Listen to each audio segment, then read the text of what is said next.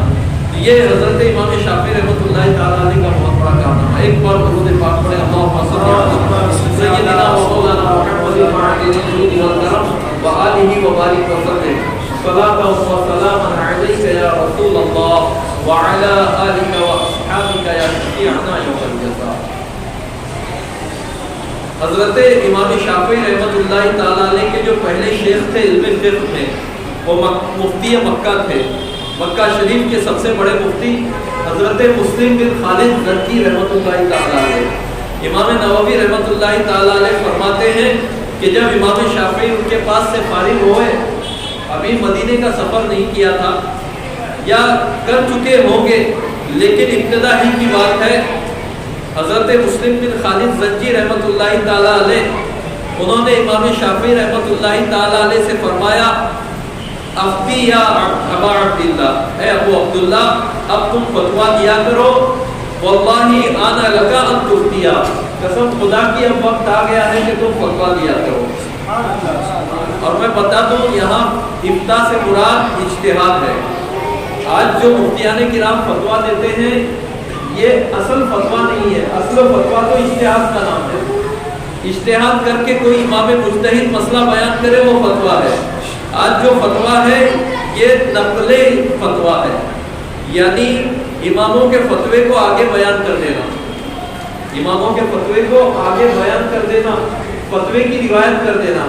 آج مفتیان کرام یہی کرتے ہیں کہ جو مذہب ہے، جیسے مذہب شافعی کا مفتی شافعی مذہب جو ہے اسے بیان کر دیتا ہے لوگوں کے سامنے، تو اسے مجازاً فتویٰ کہتے ہیں، لیکن حقیقت میں فتویٰ مجتہد کا اجتہاد کر کے مسئلہ بیان کرنا ہے۔ اس زمانے میں جب بھی کوئی کسی کو افتاء کی اجازت دیتا تو یہ دراصل اجتہاد کی اجازت ہوتی، اسی لیے علامہ شافعی رحمۃ اللہ تعالیٰ علیہ نے فرمایا کہ امام شافعی عراق میں بعد میں داخل ہوئے، عراق میں داخل ہونے سے پہلے ہی آپ امام مجتہد بن چکے تھے اور اجتہاد کے درجے پر فائز ہو چکے تھے۔ فتاوی شامی میں مقدمے میں یہ بات موجود ہے۔ تو حضرت امام شافعی رحمۃ اللہ تعالیٰ علیہ مجتہد ہوئے، اس کے بعد بھی علم کی طلب اور پیاس نہ بجھی۔ امام مالک کی بارگاہ میں آئے، 1 سال اور کچھ ماہ وہاں پر رہے، وہاں پر بھی پڑھائی کی۔ امام مالک نے بھی انہیں اجتہاد کی اجازت دی۔ اس کے بعد مزید حصول علم کے لیے، ابھی تڑپ علم کی طلب ان کی بجھی نہیں، مزید حصول علم کے لیے جہاں انہیں پتہ چلتا کہ کسی کے پاس کوئی فقہ موجود ہے، کسی کے پاس کوئی حدیث موجود ہے، اس کے پاس جاتے اور اس سے حصول علم کرتے۔ وہ یہ نہ دیکھتے کہ یہ درجے میں مجھ سے چھوٹا ہے یا بڑا ہے، وہ یہ دیکھتے کہ اس کے پاس کوئی ایسا علم ہے جو میرے پاس نہیں ہے، میں اسے حاصل کر لوں۔ یہی وجہ ہے کہ حضرت امام شافعی رحمۃ اللہ تعالیٰ علیہ نے کثرت سے سفر کیا۔ مجتہد تو اپنے مکہ کے شیخ حضرت مسلم بن خالد زنکی کے پاس بعض فراغت حاصل کرتے وقت ہی ہو چکے تھے، لیکن حصول علم کی تڑپ ایسی تھی اور علم دین کی قدر وہ جانتے تھے، اسی لیے انہوں نے اپنی زندگی کا ایک بہت بڑا حصہ علم دین حاصل کرنے کے لیے سفر کرنے میں گزارا۔ یہ حضرت امام شافعی رحمۃ اللہ تعالیٰ علیہ کا علم دین سے متعلق لگاؤ ہے۔ اور آج ہمارا کیا حال ہے؟ ہمیں ذرا 2-4 مسائل معلوم ہو جاتے ہیں، ہم سمجھتے ہیں کہ ہمیں بہت کچھ معلوم ہو گیا، نہ خود سیکھتے ہیں اور کوئی سکھانا چاہتا ہے تو بھی قبول نہیں کرتے۔ تو یہ بہت غلط بات ہے۔ آدمی کو کتنا بھی علم آئے، حقیقت یہ ہے کہ وہ کم ہے، جیسا کہ اللہ نے قرآن مجید میں فرمایا کہ وَمَا أُوتِيتُم مِّنَ الْعِلْمِ إِلَّا قَلِيلًا، کہ تمہیں علم بہت تھوڑا دیا گیا ہے۔ تو علم جتنا حاصل کیا جائے کم ہے، اور یہی وجہ ہے کہ اولیاء کرام اولیاء بننے کے باوجود بھی علم دین حاصل کرنے میں کوشش کرتے، مجتہد امام مجتہد بن جاتے، اس کے باوجود علم دین حاصل کرنے کی کوشش کرتے، بلکہ انبیاء کرام انہیں نبوت اور رسالت عطا کی جاتی ہے، تبلیغ بھی فرماتے، ان کی امت ان کی ابتدا بھی کرتی، اس کے باوجود بھی انہیں پتا چلتا کہ کوئی ایسا علم ہے جو ابھی تک مجھے نہیں ملا، تو اس کے لیے سفر کرتے۔ یہ میں ہوا میں بات نہیں کر رہا ہوں، سورہ کہف میں حضرت موسیٰ علیہ السلام کا واقعہ موجود ہے کہ جب انہیں پتا چلا کہ حضرت خضر علیہ السلام کے پاس وہ علم ہے جو میرے پاس نہیں، حالانکہ وہ بنی اسرائیل کے نبی تھے اور تورات شریف اتر چکی تھی، اس کے باوجود انہوں نے علم دین حاصل کرنے کے لیے سفر کیا، اور ایسا تھکا دینے والا سفر کہ فرمایا آتینا غداءنا لقد لقینا من سفرنا ھذا نصبا، کہ اے حضرت یوشع بن نون سے کہا کہ اب ہمارا ناشتہ لے آؤ، بے شک اس سفر کی وجہ سے ہم انتہائی مشقت میں آئے، ہم نے بڑی مشقت اٹھائی اس سفر میں۔ اور فرمایا لا ابرح حتی ابلغ مجمع البحرین وامضی حقبا، کہ میں اس وقت تک چین سے نہ بیٹھوں گا، مجھے اس وقت تک قرار نہیں آئے گا جب تک میں مجمع البحرین نہ پہنچ جاؤں جہاں حضرت خضر علیہ السلام سے ملاقات ہونی ہے، ورنہ میں زمانوں چلتا رہوں گا لیکن علم دین کے حصول میں کوشش کروں گا۔ تو انبیاء کرام دیکھیے، جس کا مرتبہ جتنا بڑا ہوتا ہے وہ اللہ کی پسندیدہ چیزوں کی اتنی زیادہ قدر کرتا ہے۔ ہم اگر کسی لاکھوں اور کروڑوں کے ہیرے کو دیکھیں گے تو ہم کو بعض اوقات لگے گا کہ ارے شاید کوئی کانچ کا ٹکڑا ہے سستا، کوئی پتھر یا کنکر ہے چمک رہا ہے، لیکن اگر جوہری دیکھے گا تو لاکھوں یا کروڑوں بھی روپیے دینے کے لیے تیار ہوگا اگر اس کی مالیت اتنی ہوگی۔ تو اسی طریقے سے یہ انبیاء اور اولیاء اللہ کے محبوب بندے یہ جوہر شناس ہوا کرتے ہیں، انہیں معلوم ہوتا ہے کہ علم حاصل کرنے میں دنیا اور آخرت کی کیسی کیسی بھلائیاں ہیں اور درجات کی کتنی ترقی ہے اور رب کی رضا کتنی زیادہ اور کتنی جلدی حاصل ہوتی ہے۔ یہی وجہ ہے کہ یہ علم دین حاصل کرنے میں کوشش کیا کرتے تھے۔ حضرت امام شافعی رحمۃ اللہ تعالیٰ علیہ کی پوری زندگی آپ نے یا تو علم حاصل کیا یا علم پڑھایا، یا تو علم حاصل کیا یا علم پڑھایا، کوئی ایسا دور آپ کا دکھا نہیں سکتے کہ نہ آپ نے علم حاصل کیا نہ علم پڑھایا۔ یہاں تک کہ آپ نجران کے گورنر بنا کر بھیجے گئے تو وہاں پر جو بھی حکومت کا معاملہ ہوتا، قضا سے متعلق جو بھی معاملات ہوتے، مقدمات ہوتے، اس میں وہ مصروف ہوتے، مگر اسی کے ساتھ ساتھ وہ ایک وقت مخصوص کیے ہوئے تھے جس میں وہ علم دین پڑھتے اور پڑھاتے رہتے۔ تو یہ ہمارے اماموں کا معاملہ ہے، صرف عرض کرنا نیاز کھانا مقصد نہیں ہے، مقصد ہے عمل کرنا۔